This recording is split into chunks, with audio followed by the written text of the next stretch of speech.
عبادت وہی فروٹفل ہے اور ثمر بار ہے جو انسان کی زندگی میں تبدیلی لے کے آئے اور اس کو عملی زندگی میں بھی کامیاب کرے۔ وہ عبادت جو عمل پر انسان کو آمادہ نہ کر سکے تو ایسی عبادت کو اللہ رب العزت نے پسند نہیں فرمایا، بلکہ اسی عبادت اور اسی بندگی کو پسند کیا ہے جو مقصد تخلیق کی طرف انسان کو راغب کرے اور عمل پر آمادہ کرے۔ آج ہم نے یہ دیکھنا ہے کہ کیا عبادت کا تعلق ہماری عملی زندگی کے ساتھ ہے یا نہیں۔ کہیں ایسا تو نہیں کہ ہمارے سجدے اور ہماری عبادت عملی زندگی سے کٹی ہوئی ہے۔ کیا عبادت ہمیں کام پر مائل کرتی ہے، اور عبادت کی جو شکل 2025 میں ہے یہ ہمیں 2026 میں زیادہ محنت کی طرف لے جائے گی یا نہیں لے جائے گی؟ کیا عبادت اور زندگی میں کوئی تعارض ہے، کنٹراڈکشن ہے؟ ہم جب اپنی عبادت اور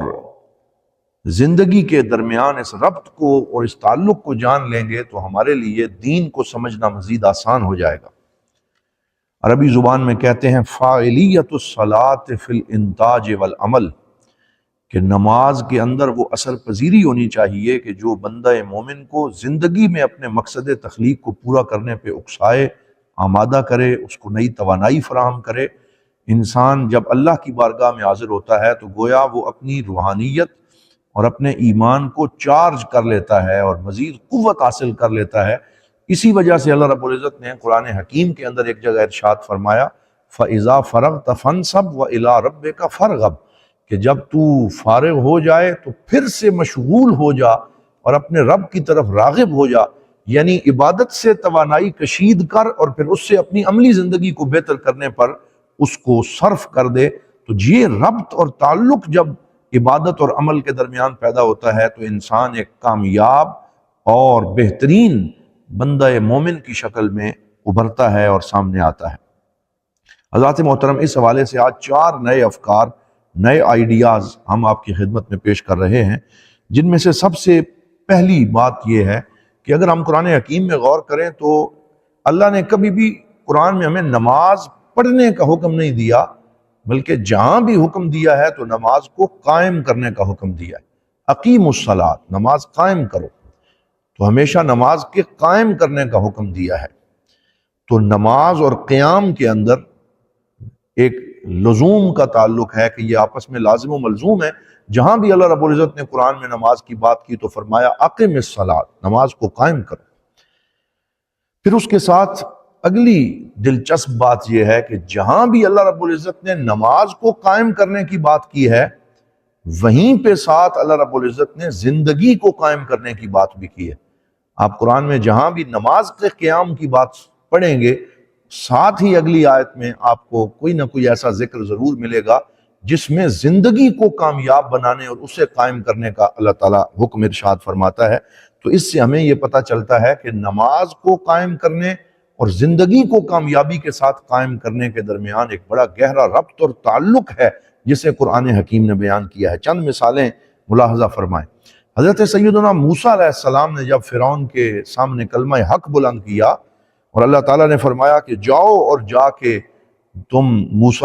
اے موسیٰ علیہ السلام فرعون کو جا کے حق بات کی تلقین کرو، دین کی طرف بلاؤ۔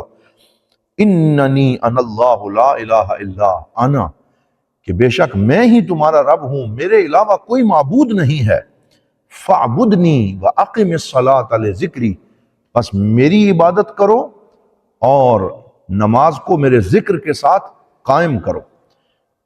یہ فرمایا حضرت موسیٰ علیہ السلام کو فاعبدنی واقم الصلاۃ لذکری، اور پھر تھوڑے ہی آگے جا کے اللہ رب العزت نے حضرت موسیٰ اور حضرت خضر علیہ السلام کا واقعہ بیان کیا تو فرمایا فوجد فیہا جدارا یرید ان ینقض فاقامہ، کہ جب انہوں نے دیوار کو گرتے ہوئے دیکھا تو اس گرتی ہوئی دیوار کو پھر سے قائم کر دیا، پھر سے کھڑا کر دیا۔ تو دیوار کو قائم کرنا گویا کہ بلڈنگ کو قائم کرنا ہے، بنیاد کو قائم کرنا ہے۔ تو ایک طرف نماز کو قائم کرنے کا حکم ہے تو دوسری طرف بنیادوں کو اٹھا کے پرانی بنیادوں کو پھر سے مضبوط کرنے اور قائم کرنے کا حکم دیا جا رہا ہے، تو یہاں بھی عبادت اور عمل کے درمیان گہرے ربط اور تعلق کو ظاہر کیا گیا، اور اس کا معنی یہ ہے اقم الصلاۃ و اقم الجدار، کہ نماز بھی قائم کرو اور دیوار بھی قائم کرو، یعنی معاشرے کی بنیادوں کو بھی مضبوط کرو، اور اس میں بھی تمہارا ایک فعال اور مثبت کردار ہونا چاہیے۔ دوسری مثال، بنو اسرائیل، ان کے لیے جو احکامات قرآن حکیم میں آئے، ایک جگہ ارشاد فرمایا وقال اللہ انی معکم لئن اقمتم الصلاۃ وآتیتم الزکاۃ، کہ میں تمہارے ساتھ ہوں، اللہ نے فرمایا میں تمہارے ساتھ ہوں اگر تم نے نماز کو قائم کیا اور تم نے زکوٰۃ کو ادا کیا تو پھر میں تمہارے ساتھ ہوں۔ ساتھ ہی چند آیتوں کے بعد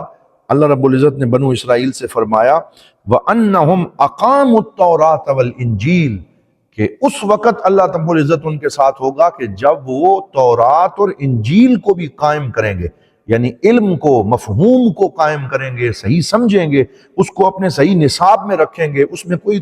تغیر و تبدل نہیں کریں گے، اس میں کوئی تحریف نہیں کریں گے۔ تو ایک طرف اللہ تعالیٰ انہیں نماز قائم کرنے کا حکم دیتا ہے، تو دوسری طرف اللہ تعالیٰ ان کو تورات اور انجیل کو قائم کرنے کا حکم دیتا ہے، تو یہاں بھی عبادت اور عمل کے درمیان ایک گہرا ربط جو ہے وہ ہمیں نظر آ رہا ہے۔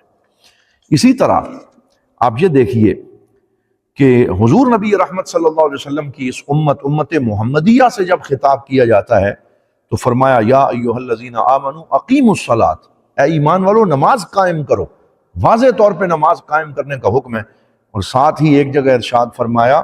وَأَقِیمُوا الْوَزْنَ بِالْقِسْطِ، کہ نماز کو بھی قائم کرو اور انصاف کے ساتھ وزن کے پلڑے کو بھی درست طریقے سے قائم کرو، تمہارے ناپ تول میں کمی نہیں ہونی چاہیے، تمہارے انصاف میں، سوشل جسٹس میں، سیلف ریسپیکٹ میں، اور معاشرے کے عدل و انصاف میں بھی کوئی کمی نہیں ہونی چاہیے، اسے بھی قائم کرو۔ تو ایک طرف نماز قائم کرنے کا حکم ہے، تو دوسری طرف عدل و انصاف اور میزان کو قائم کرنے کا حکم دیا جا رہا ہے، تو یہاں بھی عبادت اور عمل کے درمیان وہ گہرا ربط اور توازن دیکھنے کو ملتا ہے۔ اقیم القیم و اقیم الاخلاق، اس کا مطلب یہ ہے ویلیوز اور اقدار کو قائم کرو، اخلاق کو قائم کرو۔ صرف یہ نہیں کہ تم نماز تو پڑھتے رہو لیکن تمہارا اخلاق اچھا نہ ہو، تمہاری اقدار اچھی نہ ہو، تم انصاف نہ کرو، تم عدل و انصاف میں پیچھے رہ جاؤ، تو پھر تمہاری عبادت اگر عملی زندگی میں ریفلیکٹ نہ کرے اور تمہارے اس زندگی کے امور کو سنوارے نہ، تو پھر اس عبادت نے گویا کہ تمہارے اوپر کوئی رنگ نہیں چڑھایا اور تمہیں کوئی فائدہ نہیں دیا۔ جب حضور نبی رحمت صلی اللہ علیہ وآلہ وسلم بنفس نفیس آپ سے خطاب ہوتا ہے، پھر اللہ رب تعالیٰ ارشاد فرماتا ہے یا ایھا المزمل قم اللیل الا قلیلا، کہ اے میرے حبیب، اے مزمل کی چادر اور لحاف اوڑھنے والے، راتوں کو کھڑے ہو کے نماز قائم کریں۔ اور اگلی سورت کے شروع میں فرمایا یا ایھا المدثر قم فانذر، کہ اے مدثر، اے میرے حبیب، اے میرے محبوب، اٹھیے اور لوگوں کو ڈرائیے اور دین کو قائم کیجیے۔ تو آپ کو بھی ایک طرف نماز قائم کرنے کا حکم ہے اور دوسری طرف دین کو قائم کرنے کا حکم ہے، تو ہر جگہ پہ ہمیں عبادت اور عمل کا یہ باہمی ربط جو ہے وہ ساتھ ساتھ نظر آتا ہے کہ نماز بھی قائم کرو، فیکٹریز بھی قائم کرو، نماز بھی قائم کرو، تجارت کو بھی قائم کرو، ہاسپٹلز کو قائم کرو، معاشرے میں نئی نئی سہولیات لے کے آؤ، اصلاح کا کام کرو، لوگوں کے لیے زندگی کی راہیں آسان کرو، دسترخوان قائم کرو، لوگوں کو کھلاؤ، ان کی ضروریات کا خیال رکھو۔ تو اگر تم نے اپنی عبادت اور اپنے عمل میں یہ توازن قائم کر لیا تو پھر اللہ تعالیٰ تمہیں اپنے مقربین بندوں کی صف میں شامل فرما لے گا۔ اسی طرح ایک اور مقام پہ دیکھیے کہ جہاں اللہ تعالیٰ نے جمعے کی نماز کا حکم دیا یا ایھا الذین آمنوا اذا نودی للصلاۃ من یوم الجمعہ فاسعوا الی ذکر اللہ وذروا البیع، کہ تم جب اذان جمعہ کو سن لو تو پھر اپنے خرید و فروخت اور تجارت اور ہر چیز کو چھوڑ کے جلدی جلدی مسجد میں آ جاؤ اور نماز جمعہ ادا کرو۔ لیکن اس سے اگلی آیت میں فرمایا فَإِذَا قَضَيْتُمُ الصَّلَاةَ فَانتَشِرُوا فِي الْأَرْضِ وَابْتَغُوا مِنْ فَضْلِ اللَّهِ، کہ جب جمعہ قائم ہو جائے تو پھر اللہ کی زمین میں پھیل جاؤ اور رزق تلاش کرتے ہوئے اس کو قائم کرو تاکہ تمہارے گھر والوں کا نان نفقہ اور تمہارے لیے زندگی کی راہیں جو ہیں وہ بھی آسان ہو جائیں۔ تو یہ بے شمار قرآن پاک میں ایسی مثالیں ہیں جہاں عبادت اور عمل کا یہ باہمی ربط اللہ رب العزت نے بڑی خوبصورتی کے ساتھ بیان فرمایا کہ نماز بھی پڑھو، ساتھ اصلاح معاشرہ بھی کرو، نماز بھی پڑھو، ساتھ اپنی ماں کی خدمت بھی کرو، نماز پڑھو، ساتھ صلہ رحمی بھی کرو، اور معاشرے میں پرامن طریقے سے دوسروں کے ساتھ یوں زندہ رہو کہ لوگوں کو تمہارے وجود کا سکھ جو ہے وہ محسوس ہوتا رہے۔ اسی طرح ایک جگہ پہ فرمایا من صلی الفجر فی جماعہ فہو فی ذمۃ اللہ، جس نے جماعت کے ساتھ فجر کی نماز پڑھی وہ اللہ رب العزت کی پناہ میں اور اس کے ذمہ کرم پہ آ جاتا ہے۔ مطلب یہ ہے کہ فجر کی نماز سے سارے دن کے لیے اسے جو توانائی ملتی ہے وہ اس توانائی کے ساتھ اپنے دن کو بہترین اور بھرپور طریقے سے گزارے، تاکہ اس کی عبادت اور عمل کے درمیان وہ ربط اور وہ تعلق قائم ہو جائے۔ حضرت سیدنا فاروق اعظم رضی اللہ تعالیٰ عنہ فرماتے تھے انی اصلی و اجہز الجیوش و انا اصلی، کہ میں نماز پڑھتا اور پڑھاتا ہوں اور اس دوران میں لشکر تیار کرتا ہوں۔ تو اس کا یہی مطلب شارحین نے کیا ہے کہ گویا حضرت عمر فرما رہے ہیں کہ نماز سے مجھے وہ توانائی ملتی ہے کہ میں اسلام کی دعوت کو عام کرنے کے لیے لشکر تیار کرتا ہوں، نئی ٹیمیں تشکیل دیتا ہوں، تو نماز سے میں زندگی کی فاعلیت اور اثر پذیری جو ہے وہ حاصل کرتا ہوں۔ تو یہ ہمارے آج کے اس سیگمنٹ اور اس پروگرام کا پہلا مفہوم ہے کہ اقیم الصلاۃ و اقیم الحیات، کہ نماز کو بھی قائم کرو اور زندگی کو بھی قائم کرو، اور ان کے درمیان ایک گہرا ربط ہے۔